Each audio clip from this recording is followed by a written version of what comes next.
Hi everyone, my name is Rebecca Iwata and I'm in the University of New England Nutrition Counseling and Education Skill Development class. Today I will be presenting on the Transtheoretical Model. So what exactly is the Transtheoretical Model? Well, it's a counseling model that's utilized to promote behavior change. It's also known as the Stages of Change model. This model identifies what stage of change a client is at, and then it utilizes specific interventions based on that change to encourage the client to move forward into the next stage of change. When utilizing the Transtheoretical Model, it's good to be aware that sometimes clients will move forward but also move backwards through the stages of change. So what are the stages of change? We have the pre-contemplative stage, the contemplative stage, the preparation stage, the action stage, and the maintenance stage. So we'll dive into each one a little bit more and discuss what each stage means and what the intervention is that you would want to utilize to move the client from that stage to the next one.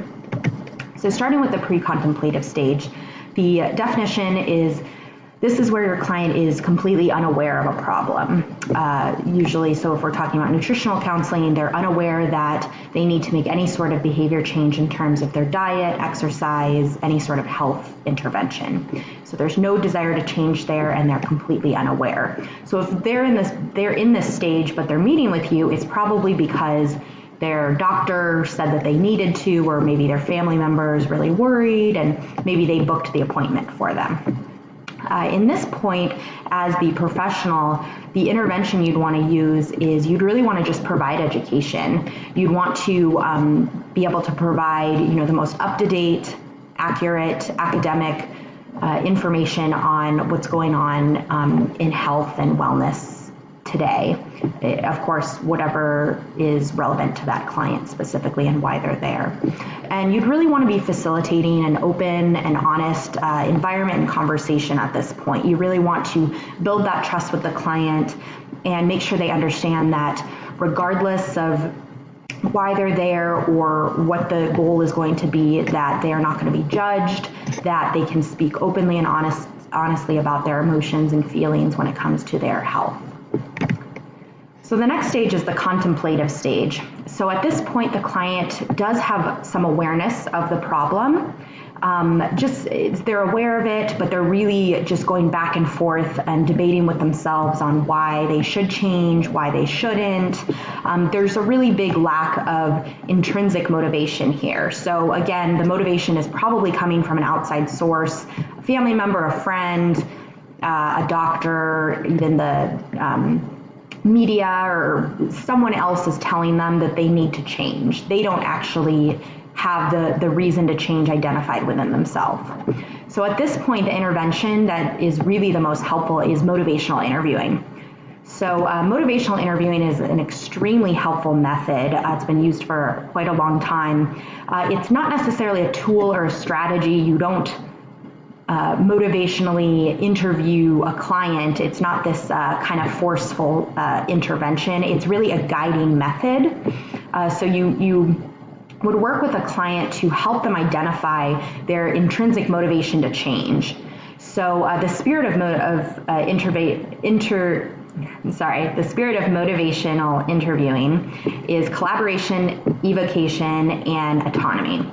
So the collaboration piece is really that you're working together with the client to figure out, what really motivates them, what's inside them to really motivate them to change. It's a real collaboration. It's not the client versus the professional. They both are coming to the table as equal players here. The evocation piece of it is that the whole point of motivational interviewing is that the professional is really trying to evoke from within the client, what is their motivation? What is that coming from inside? And what are those reasons? The autonomy part is that, again, it has to come from the client. It cannot come from any other source. It cannot come from their professional. It really has to be a completely self-motivated, intrinsic motivation coming from within the client.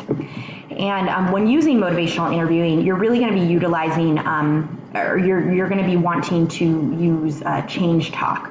So change talk is where you're really going over the goal. What are your goals? You're working with the client, saying, what are your goals? And what do you think needs to happen for you to reach those goals? And a lot of times you'll get a lot of resistance and pushback, and so it's really more just what are you doing right now in your life? What are those steps? And what within those steps, what's helpful to get you to that goal, and what's not helpful? And you're really just having this really open dialogue with the client about what needs to happen to facilitate that change.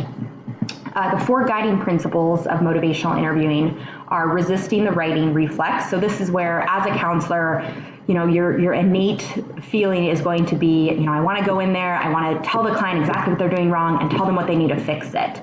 You really want to resist that, because as soon as you do that, you're going to you're going to just reach some resistance, and the client's just going to shut down. The second one is understanding and exploring motivation. So this is where you're utilizing that change talk. You're really trying to figure out with the client, what motivates you, what's coming from inside. Number 3 is listen with empathy. So you're really stepping into the client's shoes and figuring out, really understanding where they're coming from. And therefore, you can step into their shoes, really understand, listen with empathy, and then step out as an impartial person and help them come up with ideas and reasons that, what they can do differently.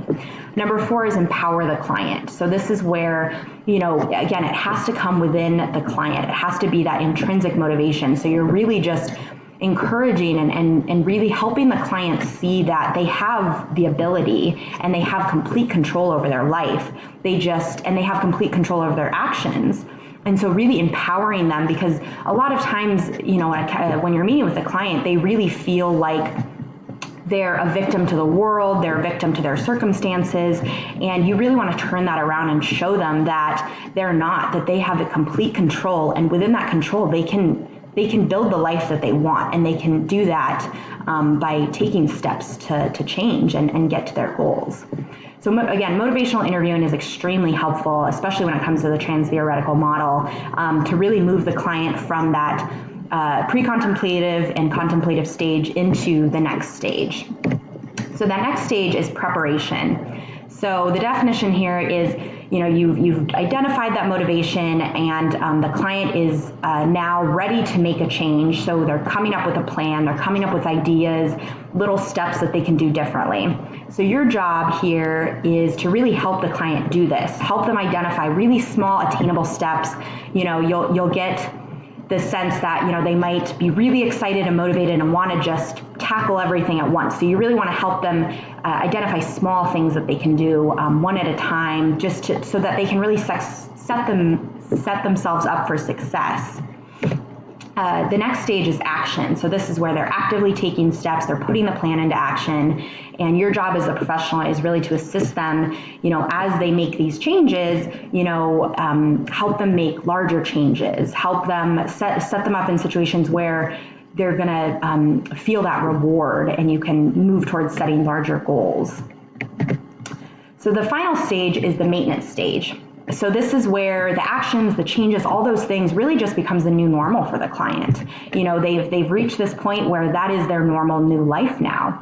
And the intervention at this point is you really want to be reviewing and reminding the client on how they got there, so that if there is backsliding and mistakes, which you need to ensure that they understand is allowed and okay, that they know what they need to do again to get back to this stage. So additional things to keep in mind, the pros and cons are always going to outweigh the pros in the beginning, because they haven't seen any of the positive changes yet. So your job is really to make sure that they see those pros over the cons. And self-efficacy. So getting started is the hardest part. Once they start to see changes, that self-efficacy is going to increase, and they're going to have that boost of motivation. And that's really going to be the key here. So this is just a quick overview of the Transtheoretical Model and how motivational interviewing is just so key in the success for this. So I hope you enjoyed yourself and you learned a little bit today. Thank you.